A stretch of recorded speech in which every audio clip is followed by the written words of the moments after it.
I know who I trust when it comes to making picks. It's the big man on campus, Jeff Nadu, Barstool Sports, his new podcast, Big Man on Basketball. It debuted in the top 10 on Apple Pods. Get that thing shooting up higher. I listened to it this morning. Big Man on Basketball, and he's here with a look at the early lines for Thanksgiving week. Jeff, welcome back, man. How you?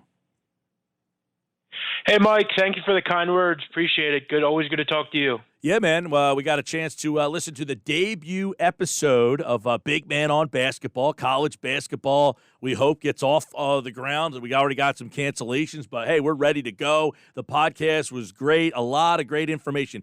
If you're a college basketball fan out there, you need to subscribe to Big Man on Basketball and just let them go, man. You're digging deep into Dixie. What was that, new Dixie University or something? Yeah, you got 4 new schools, Dixie State, Tarleton State, UC San Diego, and then Bellarmine, which is up in where's Bellarmine? I think Louisville. It's in, I don't know. Louisville. Yeah, there you go. Yeah, I was listening. Yes. You thought it sounded like it should have been in Washington State, which when you said that, I was like, what? You're right.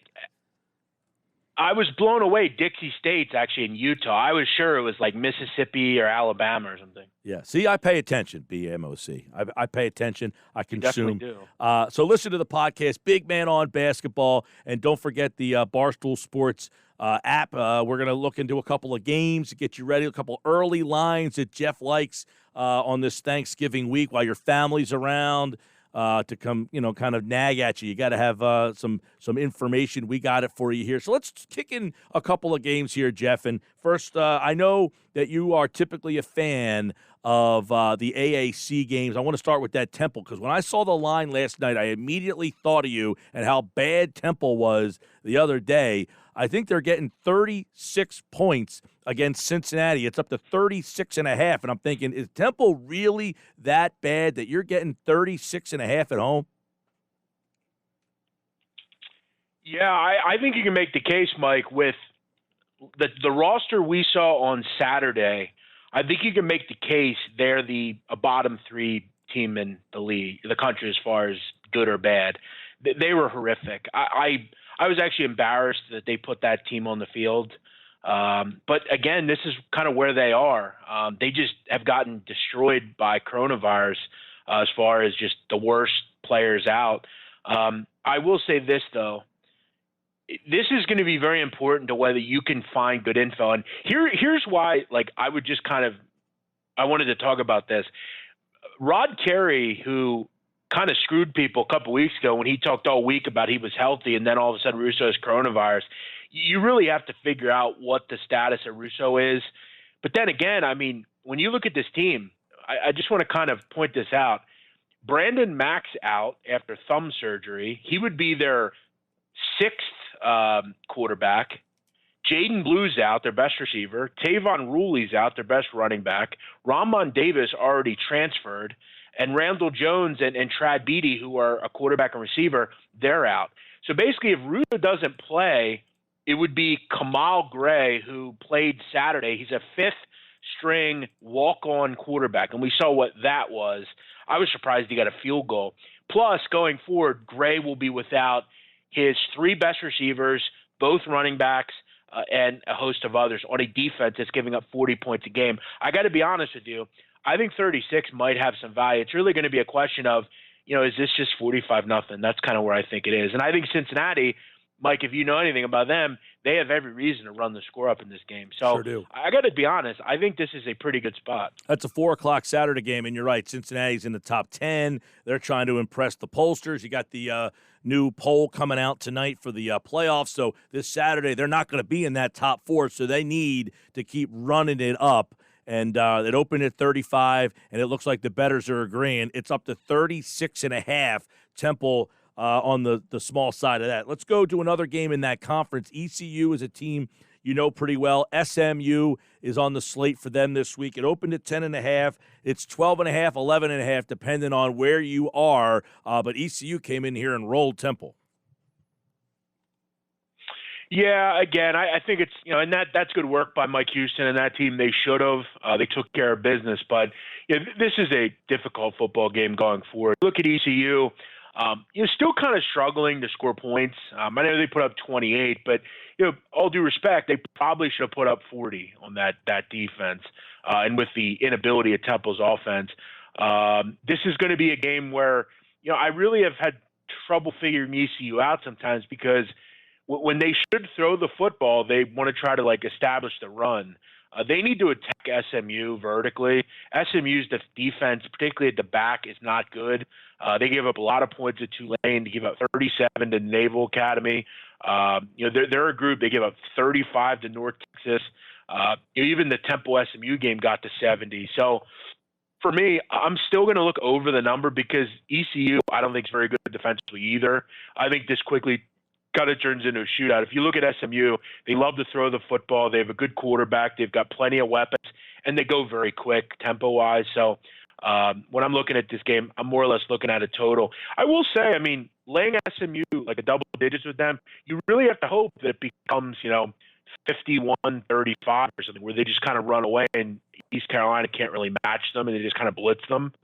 Because SMU is not a good defense. So I would just kind of throw away and not bet the line here. Just kind of focus on the total. All right, we got before we get to the NFL Thanksgiving slate, we got a couple college Thursdays and Fridays. Is there anything on Thursday, Friday in the college football world that interests you?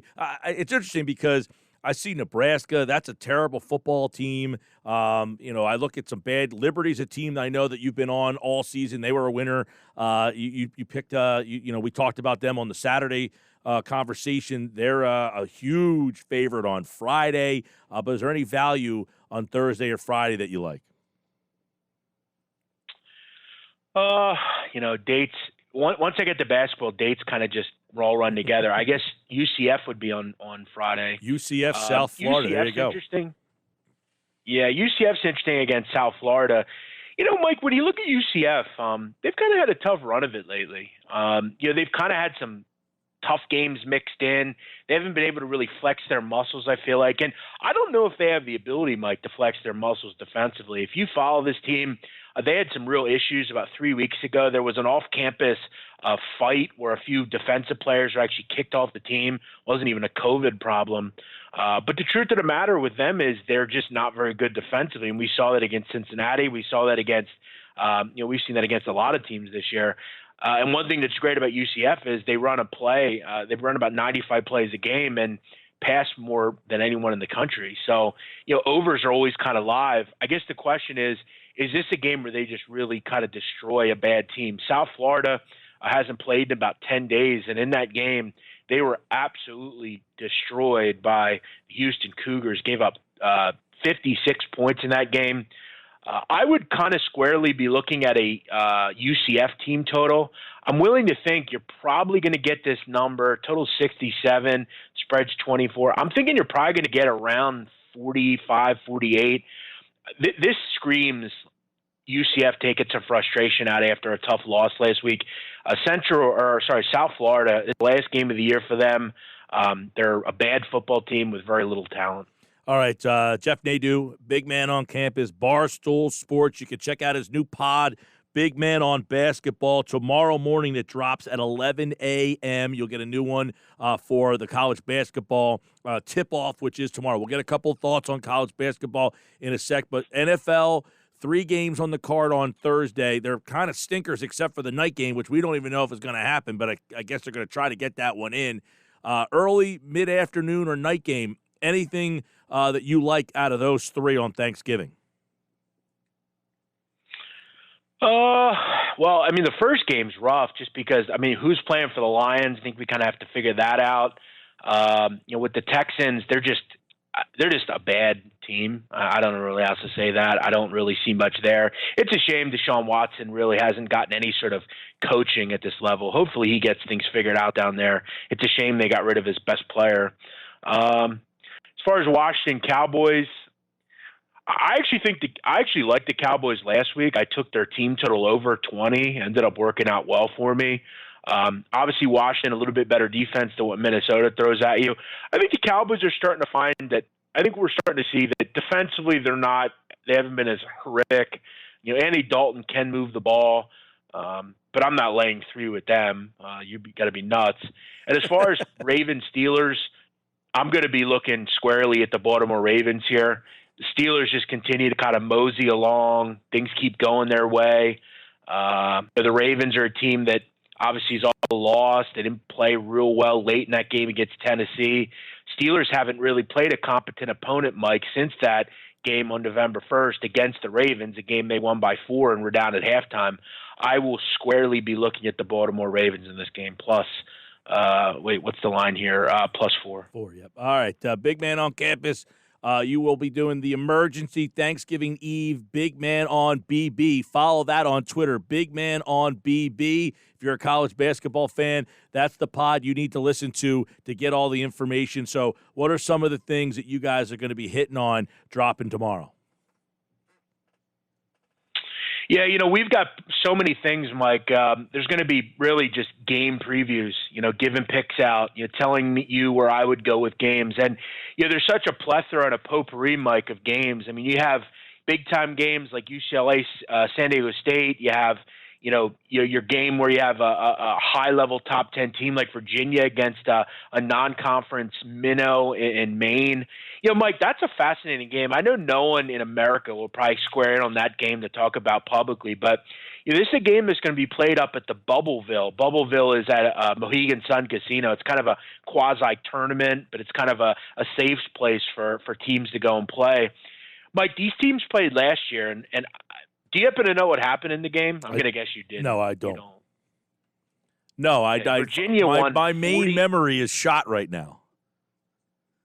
Okay, well, here you go. I'm going to tell you what happened. Virginia won the game 46-26. It's an actual score line. Maine had just the 26 points. They had just 17 two-point shot attempts. So obviously they really struggled in the basketball game. We know what Virginia is defensively.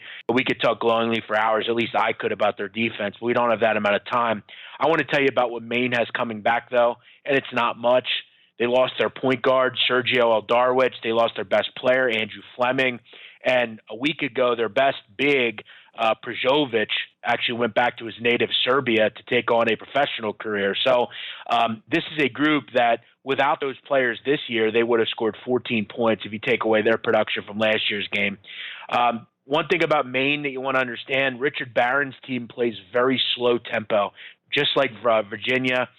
Mike, it wouldn't surprise me if this game is played under 80, be real. I think this is probably 52-32, something like that. Yeah. I think this is a really ugly basketball game. Virginia, it's really going to be about the over being screwed unless Virginia scores 90 points, but the pace isn't just going to be there for that. This is a low-scoring game. Now, wouldn't surprise me if they get past 8. One of the things, Jeff, that makes me really enjoy your breakdown of college basketball, you and I both use a number, I believe anyway, that I look at when I'm trying to bet a college game, and that is free throw percentage. I think that's such a big betting number, and I think that's something that early in these years you got to try to circle in on something, look at the free – you might disagree with me. I think that's something that you kind of look at too, though, is free throw percentage, and that's why some of these mains – lesser-known schools, they can cover because they make their free throws. Yeah, it's funny, too, Mike. I'm glad you brought that up. For anyone that's just maybe kind of a starter sports bettor with college basketball, you just don't really know where to start. That's something I would recommend. I did a study, Mike, recently about free throw shooting in college basketball where I kind of just looked at teams that were particularly proficient last season at free throws. So take Hofstra, for instance. They were 8th in the country, the Pride, in free throw percentage. They were the number 1 team in the country against the spread last year. You look at a team like St. Peter's out of New Jersey. They were 11-1 as an underdog last year. They're a very good free throw shooting team. They get to the line. You look at on the other side, though, teams that are not good from the free throw line, i.e., Washington University, teams like that. UW was one of the worst free throw shooting teams in the country last year, and they shot under 70%, and they were one of the worst teams against the spread. So it's no secret that when you find good against the spread teams, you kind of coordinate more times or less, they're going to be very good from the line. When you're a favorite, it's a way you cover numbers. If it's a 5 or 6 point game and you're late 7.5, you need to make free throws. And if you're an underdog, the way to stay in a game against a better opponent is to get to the line and make free throws. It's very simple. And St. Peter's almost exclusively does that. They had one of the worst offenses in the country last year, but they were good against the spread because they got to the free throw line and they rebounded their misses for easy buckets. It's very simple. Free throw percentage, if you just single that out and bet good teams that are good from the line, you'll win.